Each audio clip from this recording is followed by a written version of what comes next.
Hi, ഇന്നത്തെ recipe ഈ ഒരു ചീസ് കേക്ക് റെസിപ്പിയാണേ. ബട്ട് ഈ ഒരു ചീസ് കേക്ക് എനിക്ക് സക്സസ് ആയിട്ട് എടുക്കാൻ പറ്റിയിട്ടില്ല. അത് അറിയണമെങ്കിൽ ഫുള്ളായിട്ടൊന്ന് വീഡിയോ കണ്ടു നോക്കണേ. അപ്പോൾ ഈ ഒരു ബിസ്ക്കറ്റ് പൊടിച്ചതിലേക്ക് നമ്മൾ ബട്ടർ മെൽറ്റ് ചെയ്തതും കൂടെ ആഡ് ചെയ്തിട്ട് ഇങ്ങനെ ഈ ഒരു പരുവത്തിലാവുന്നവരെ ഒന്ന് മിക്സ് ചെയ്തിട്ട് നമ്മുടെ ഈ ഒരു ട്രേയിലേക്ക് ലെവൽ ചെയ്തിട്ട് ഫ്രിഡ്ജിലേക്ക് മാറ്റി വെക്കാം.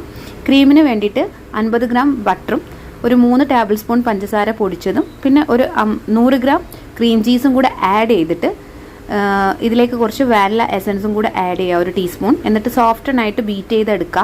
ഇതിലേക്ക് 1 കപ്പ് വിപ്പിംഗ് ക്രീമും ഒരു 1/4 കപ്പ് കണ്ടൻസ് മിൽക്കും കൂടെ ആഡ് ചെയ്തിട്ട് നല്ലോണം ഒന്ന് ബീറ്റ് ചെയ്തിട്ട് ഈ ഒരു ക്രീമി സ്ട്രക്ചറിൽ എടുക്കുക കേട്ടോ. അത് നമ്മൾ ഈ ഒരു ബിസ്ക്കറ്റിൻ്റെ മേലെ ഒഴിച്ചിട്ട് ഒരു 3 മണിക്കൂറിന് ശേഷം ഞാനിവിടെ ബ്ലൂബെറി ക്രഷാണ് ആഡ് ചെയ്തിരിക്കുന്നത്.